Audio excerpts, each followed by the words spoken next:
ମଙ୍ଗଳପୁର ପାଖ ମୁଖ୍ୟ ରାଜପଥରେ କାର ଦୁର୍ଘଟଣାଗ୍ରସ୍ତ ହୋଇ ଓଲଟିଲା କାର, ଜଣେ ଆହତ।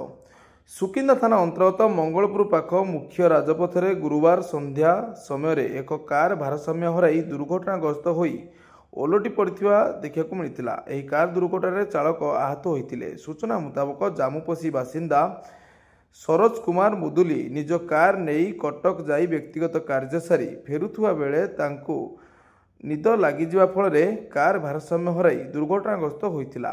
ଏହି କାର ଦୁର୍ଘଟଣାରେ ମଙ୍ଗଳପୁର ପାଖ ମୁଖ୍ୟ ରାଜପଥରେ କାରଟି ସମ୍ପୂର୍ଣ୍ଣ ଓଲଟି ପଡ଼ିଥିବା ଦେଖିବାକୁ ମିଳିଥିଲା।